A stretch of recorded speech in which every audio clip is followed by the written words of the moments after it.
Today's video is proudly brought to you by Mubi. Head on over to mubi.com/I'mThatRobbie for an exclusive 30-day free trial. Every single person was influenced by someone else. In saying this, one of my absolute least favourite criticisms ever thrown at any filmmaker is the criticism that they are trying to copy someone else. This has been a recurring criticism for American filmmaker and overall swell guy, JJ Abrams. Since his early work, Abrams has been allegedly mimicking Steven Spielberg. You know, the director whose work has fundamentally influenced every single mainstream filmmaker since the 1980s. That said, is Abrams another Spielberg impersonator, or is he something else entirely?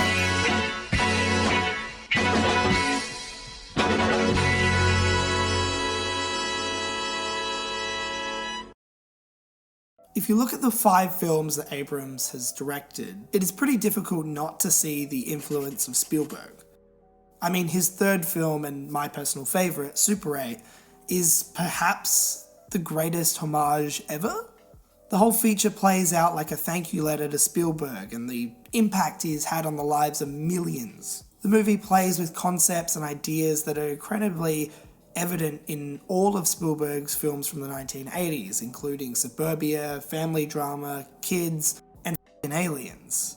Visually, Super 8 shares a lot of similarities with some of Spielberg's most iconic motion pictures.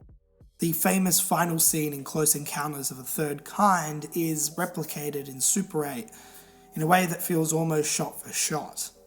But to call Super 8 light Spielberg is incredibly insulting to the movie itself.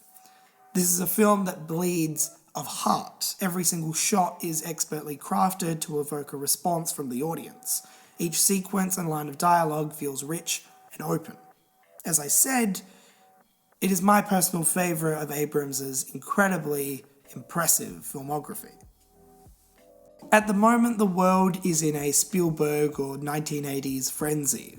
Everywhere you look, the 80s and the most iconic films from that decade are being mentioned or given homage. On Netflix, we have the global phenomenon Stranger Things, and in the cinemas, we have It, soon-to-be released Wonder Woman 1984. And of course, we have Spielberg's very own film, Ready Player One. In Slate's review of Super 8 from 2011, Dana Stevens writes the following: JJ Abrams tries to make E.T. for a new generation. These two films, Super 8 and E.T., do not feel remotely similar. It is a statement that's easy to throw around, but incredibly difficult to actually find meaning. When looking back on Super 8 from a contemporary perspective, the film does not feel any more copycat than something like Stranger Things. In fact, I would argue that the Duffer Bros are more Spielberg copies than Abrams. So if we're going to give the Duffer Bros a pass, why is Abrams still lamented as a Spielberg copy? Since Super 8 and the criticisms he received for it, I don't think Abrams has really paid reference or homage to Spielberg all that much. Star Trek Into Darkness is very much an Abrams film, whether you think it's any good or not. And Star Wars The Force Awakens might be the crowning jewel in Abrams' impressive resume. To call Abrams another Spielberg is insulting to what the director is attempting to do. I love larger-than-life kind of spectacle moments, but that what's important to me is that the characters are at the center, that emotionally you know where you are, and you're tracking characters that are taking you through those spectacular moments. And that to me is the most important thing, that balance of the intimacy with the spectacle and the sort of hyper-reality. As a director, writer, and producer, Abrams has made some of the most iconic films and TV shows ever. Lost, Felicity, and Alias are just 3 of the shows Abrams helped spearhead. More recently, in partnership with Jonathan Nolan, he brought Westworld back to life, making it one of the most popular shows on TV right now. On the film side of things, in addition to the Cloverfield franchise, Abrams has produced the last 3 Mission Impossible films. each of which have made over $600 million worldwide. Dude's a beast. Abrams is his own man. To call him an impersonator undoes all the excellent work he has created. I think it's incredibly easy to receive the jobs that Abrams has had under the wing of Spielberg, but it is an entirely different thing to actually succeed there.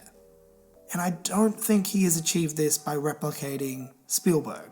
Abrams is where he is because Abrams is Abrams.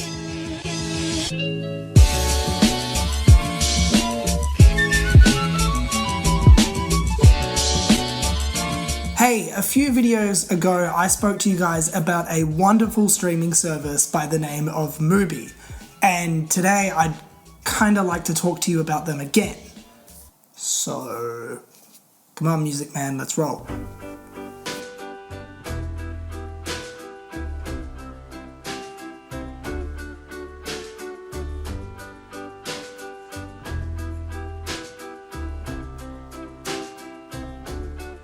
Mubi is a curated online streaming service showing exceptional movies from across the globe. Every day they present a new film, and every day they take one away. Very ruthless, very simple. Whether it is a timeless classic, a thought-provoking documentary, or an acclaimed masterpiece, Mubi always has 30 films streaming at any given time. Look, there's no more endless scrolling, there's never the exact same thing. Finally, a streaming service that is above all streamlined. If you click the link in the description or the link that appears on screen right now, you can get a 30-day free trial of Mubi. That's mubi.com/IamThatRobbie. So in case you can't tell, I'm Australian, and Australia has made some of the finest movies I've ever seen. With the Adelaide Film Festival around the corner, I was scrolling through Mubi the other day and I came across one of my absolute favourite Australian films, none other than Warwick Thornton's Samson and Delilah. Now this is a movie that completely reintroduced the world to Australian cinema. It is also incredibly important, and still is, for its representation of Indigenous Australians. If you have not seen Samson and Delilah, I seriously, from the bottom of my heart, I cannot recommend it enough. It is a phenomenal feature film. It's beautiful. Unfortunately, Samson and Delilah is only available on the Australian or New Zealand regions. However, Mubi in the US also has some of my other favourites, including Lena Dunham's Tiny Furniture, The Pleasure of Being Robbed, which was the debut film of Good Times, the Safdie brothers, and Kim Ji-woon's The Good, the Bad and the Weird.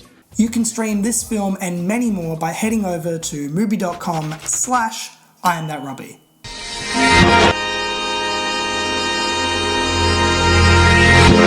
Hello and thank you very much for watching this week's video. Definitely check out my Patreon, patreon.com/IamThatRobbie, if you want to be a little bit nice, but you're already being nice enough for checking out this video. If you liked this video, you can give it a like, give it a dislike, share it around, and hit that subscribe button. Also be sure to turn on the little bell so it gives you notifications on whenever I upload. It's very, very useful. So again, I hope you have a wonderful week, and I will see you very, very soon. Bye-bye.